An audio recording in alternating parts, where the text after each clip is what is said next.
Hello everyone, welcome to my channel Shweta Rahul.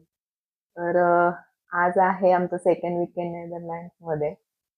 Last वीकेंडला आम्ही गेलो होतो कोकण ऑफला. ते तुम्ही शॉर्ट्समध्ये बघितलंच असेल. तिथे लॉंग व्हिडिओज काढायला मला काही एवढं चान्स भेटला नाही कारण खूप हेक्टिक झालं होतं.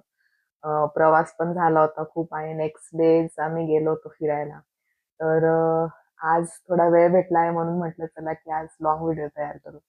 तर आज पण काहीशे प्लॅन आहेत. आम्ही जाणार आहोत सॅटर्डे मार्केटला आणि तिथे काय काय होतं ते बघू. आता तुला 1 हफ्ता झाला इथं. हम्म. कसं वाटतंय? छान वाटतंय. स्टार्टिंगला आलो, दुसऱ्या दिवशी जेव्हा आलो मॉर्निंगला सकाळी तर एकदम उन्हाळा आपल्याकडे या इंडियामध्ये आणि इथे येऊन एकदम थंडगार हवा. थोडं टेन्शन आलं होतं कसं ऍडजस्ट होणार, वेदर कसं ऍडजस्ट होईल, स्वरांश कसा रिॲक्ट करेल. आलो त्या दिवशी थोडी थंडी वाजली, दिवशी काही सुधरत नव्हतं. पण ठीक आहे, नंतर स्वरांश पण ऍडजस्ट झाला आणि मला पण काही एवढं जाणवलं नाही. आता पण वेदर जरा आहे, समर चालू आहे इथे तर त्याच्यामुळे ऊन पण आहे. आज पण थोडं काही एवढं टेम्परेचर नाहीये. तर नॉर्मल आहे वेदर, पण स्वरांश पण बऱ्यापैकी ऍडजस्ट झाला आहे. तर इट्स गुड. कसं वाटलं तुझं फर्स्ट वीकचं लोकॅलिटी कशी आहे? घर तर छानच आहे, मोठा आहे भरपूर. त्यामुळे काही प्रश्नच नाही. छान सगळ्या फॅसिलिटीज अवेलेबल आहे. काही एवढं जाणवलं नाही. लोकॅलिटी पण चांगली आहे, लोक पण छान आहेत. आणि इथे असं नाही की कोणी ओळखीचं नसेल तर आपण बोलायचं नाही. सगळे येऊन स्वतःच, जर कोणी बाहेर असेल दिसले तर सगळे येऊन हाय हॅलो करून जातात, कोणी ओळखीचं असो नसो. त्याच्यामुळे लोकॅलिटीचा पण काही एवढा प्रश्न नाहीये. तर overall it's a good experience. आणि जेवणाचा राहिला प्रश्न तर जेवणाचा तर इनिशियली आलो तेव्हा तर ब्रेडच खाल्ले, ऑप्शन काही नव्हता. नंतर नंतर कळलं की कुठे कुठे इंडियन स्टोअर्स आहे आणि कुठे काय भेटतं, आटा भेटतोय नाही भेटतोय. आहेत बरेचसे ऑप्शन आहेत आट्याचे पण. पण ते पण इथलं वेदर असं असल्यामुळे की चपात्या जरी आपण करून ठेवल्या तरी त्या अगदी 1-2 मिनिटात थंड होतात आणि अगदी वातड्या होऊन जातात. त्याच्यामुळे त्या अगदी गरम गरम करून लगेच खाल्ल्या तरच त्या जातात, नाही तर त्या सुद्धा खायला हे होतं, खाल्ल्या जात नाही. तर कळतंय हळूहळू आपण इंडियन मील्सला कोणते ऑप्शन रिप्लेस करू शकतो, कुठे कुठे काय काय अवेलेबल आहे. जर जसं जसं अवेलेबल आहे तिथे जाऊन हफ्त्याभराचं सामान आणायचं, स्टोअर करून ठेवायचं. त्याला ते काही ऑप्शन नाहीये. वीकेंडच असा एक आहे की तिथे टाइम भेटतो सगळ्या मार्केटमध्ये जाऊन आणि सगळ्या गोष्टी अवेलेबल आहेत का नाही चेक करायला आणि त्या स्टोअर करून ठेवायला, घेऊन यायला. तर असं आहे, हफ्त्याभराचं सगळं प्रिपरेशन करून ठेवावं लागतं. आणि दूध, तर दुधाचे पण इथे भरपूर सारे प्रकार आहेत. इथे डचमध्ये म्हणतात कार्ने milk, butter milk, whole milk, whole milk, half whole milk means half whole milk. तर जेव्हा पण दूध घ्यायला जाणार तर ते नक्की चेक करा की कोणतं दूध तुम्हाला घ्यायचंय. Half whole and whole milk is normal milk आणि कॅमर मिल्क जे असेल ते बटर मिल्क असतं. तो राहुलने एकदा घेतलेलं तर ते कॅमर मिल्क होतं आणि ते चहा करायला घेतलं तर ते टेस्ट करून बघितलं तर ते बटर मिल्क निघालं. तर त्याच्यामुळे जर असं काही एक्सपिरियन्स तुम्हाला आला असेल तर नक्की शेअर करा.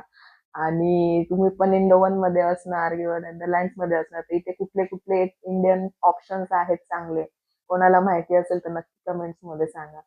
कार्ने मिल्क किंवा काय आहे ते, त्याचं प्रोनाउन्सिएशन काय आहे ते मला पण अजून एक्झॅक्ट माहिती नाहीये. तर मी ते नक्की चेक करेल. तर ते असेल तर ते त्याला थोडं एक्सक्यूज करा प्रोनाउन्सिएशनला. चला तर आता प्रिपरेशन करायचंय लंचचं. लंच मध्ये बनवणार आहे आज छोले भटुरे आणि राईस. वरांची फरमाईश होती की मला छोले भटुरे खायचे, मग त्याच्यासाठी प्रिपरेशन करून ठेवलं होतं.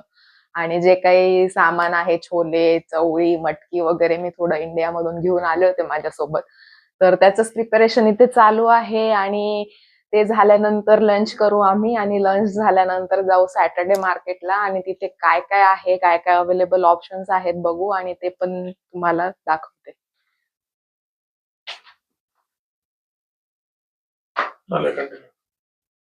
ओके, तर इथं छोले भिजवून ठेवले आहेत मी, म्हणजे कुक करून ठेवले आहेत. राईस आहे, राईस पण झालेला आहे आणि मसाला तयार करायचा आहे. तर इथे मसाला बारीक करून घ्यायचा आहे आणि भाजीला फोडणी द्यायची आहे. ते झाल्यानंतर प्रिपेअर करणार भटुरे, जेवण करू आणि आम्ही जाऊ सॅटर्डे मार्केट. स्वरांश पण उठलाय आता. स्वरांश पण उठला आहे. किती वाजले 12:30. 12:30 वाजता उठलाय. रात्री 12 वाजता झोपला, 12:30 वाजता. बघा त्याच्याकडे बघा. बघा याच्याकडे. असं रिॲक्ट करतो. आणि राहुलने एक व्हिडिओ पोस्ट केला होता आलू पराठा बनवण्याचा, शॉर्ट्स होतं, त्याच्यात बघितलं असेल तर इथे असे आट्याचे पॅकेट्स. तर हे होल व्हीट आटा आहे आणि आपलं नॉर्मल आशीर्वाद आटा पण इथे भेटतो. तर आम्ही आणला होता मागच्या वीक मध्ये आणि हा पण एक होल व्हीट आटा आहे. एकदम ब्राऊन ब्रेड, म्हणजे एकदम ब्राउनिश कलर आहे याला, व्हाईट नाही बिलकुल, सगळे ग्रेन्स त्याच्यामध्ये आहे. तर सध्या तरी आम्ही याचीच चपाती खातोय. तर बघू आता, आशीर्वाद आटा भेटला अजून तर आम्ही नक्कीच आणू. भटुऱ्यांचा जुगाड.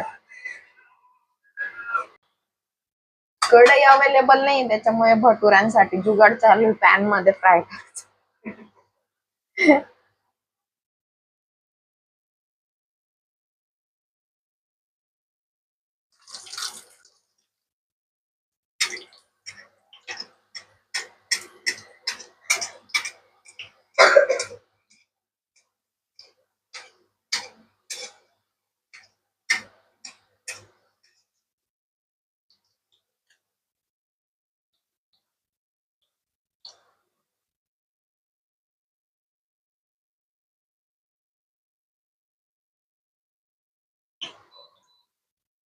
चला तर आता सगळे छान रेडी झाले. आता निघूयात आपण मार्केटला जाण्यासाठी.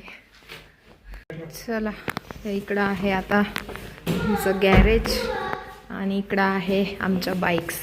सो इथे एक वैशिष्ट्य आहे की बाहेर जायचं असेल तर गाड्या no option, you have to use the cycles. आता सायकल चालवून आम्हाला जायचं आहे मार्केटला. इथे मोस्ट ऑफ दी लोक, म्हणजे ऑलमोस्ट सगळेच जण सायकलीज यूज करतात. सायकलचा यूज करूनच कुठे जायचं असेल लांब लांब ठिकाणी लोक जातात. आणि इकडे एक स्पेशालिटी आहे की सायकल्ससाठी तुम्हाला एक वेगळा पाथ दिलेला आहे, फुटपाथ वेगळा आहे आणि फक्त कार्ससाठी वेगळा पाथ आहे. तर सायकल आणि कार मिक्स नाही, फुटपाथवाले पायी चालणारे लोक मिक्स नाही, सगळे सेपरेट सेपरेट. चला निघूया. ग्रीन स्पायडर तर असं आहे इथे बाहेर. इकडे समोर गार्डन आहे, तर खेळायला पण ऑप्शन आहे स्वरांशला. इकडे असा गाड्यांसाठी, फोर व्हीलरसाठी वेगळा ट्रॅक आणि सायकलचे इथे मार्क्स केलेले ते वेगळा ट्रॅक. सगळे सायकल चालवत फिरतात इथं. बाईक्स खूप रेअरली दिसतात आपल्याला. इकडे सायकलने जाणार आहे, तिकडून सायकलने येणार आहे, सगळं सायकलवरच फिरायचं.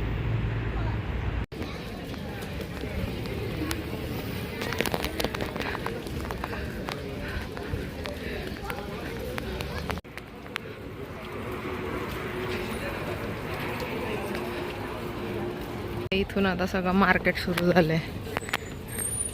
फ्रुट्स.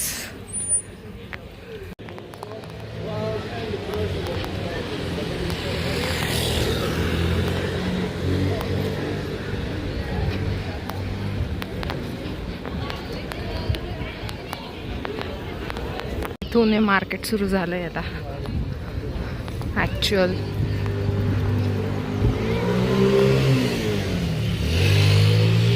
हे इथे काय,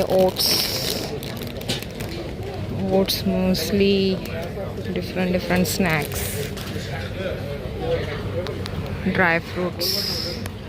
किती प्रकारचे ड्रायफ्रूट्स आहे, पीनट्स. हे काय आहे, पफ आहे वाटतं, ज्वार पफ, म्यूस्ली. इथे चीज आहे, वेगवेगळ्या प्रकारचे चीज.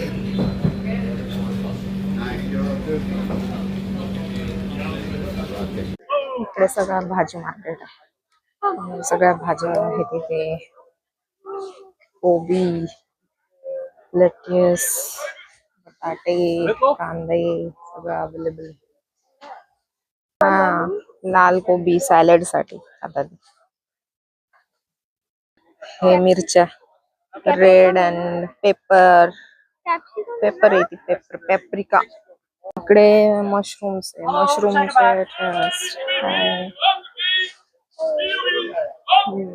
मशरूमचे 3-4 प्रकार आहेत. व्हेजिटेबल्स अवेलेबल आहे वेगवेगळ्या प्रकारचे. काय ब्रोकोली, फ्लॉवर, लॅव्हेंडर कलरची फ्लॉवर, लिंबू लिंबू केवढा मोठा आहे. टोमॅटोचे पण एवढे सारे प्रकारचे टोमॅटो, टोमॅटो,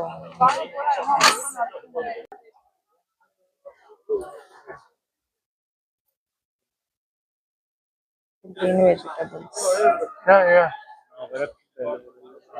इकडे काय शेपू, कांद्याची पात, हा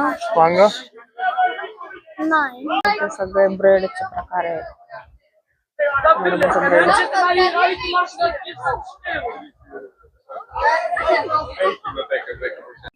हे सगळं इंडियन भाज्या आहे. शेंगाची शेंग, आल्याच्या शेंग, गवार, वांगी, कोंबडी.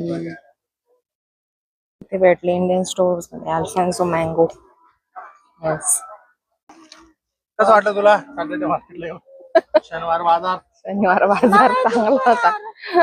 ऑप्शन्स कमी भाज्यांचे. भाज्यांचे ऑप्शन जेवढे एवढे नेदरलँड जेवढे ऑप्शन त्याच्यापेक्षा जास्त ऑप्शन नाही भेटले. तुला तुझी फेवरेट गवार भेटली. आल्यापासून गवार मागते. माझी नाही, याची फेवरेट आहे ती. याच्यासाठी बघायला लागते गवार गवार. माझी काय सगळं भेटलं तुला. फ्लावर आहे इथं, कॅप्सिकम आहे, त्याच्यानंतर टमाटा, बटाटा, पत्ताकोबी, तुझी आवडती शेपू. फक्त तुला मेथी नाही भेटली बस. मेथी होती पण खराब होती म्हणून काही घेतली नाही. बस इंडियन स्टोर मध्ये. चला चला मग आता जाऊया रिटर्न घरी. चला आता जातो आम्ही रिटर्न घरी आणि बाकीचे जे काम आहेत पेंडिंग ते करतो. आणि मी पण भेटते तुम्हाला नेक्स्ट व्लॉग मध्ये. तोपर्यंत तुम्हाला हा व्लॉग कसा आवडला, कसा वाटला नक्की सांगा आणि कमेंट्स मध्ये नक्की सांगा. अजून दुसरे काही ऑप्शन्स असतील इथे कोणी असेल इंडोवन नेदरलँड्स मध्ये तर कुठे इंडियन स्टोर्स अवेलेबल आहेत, इंडियन ऑप्शन्स अवेलेबल आहेत तर नक्की कमेंट्स करून सांगा. तोपर्यंत बाय बाय. भेटूया पुढच्या व्लॉग मध्ये.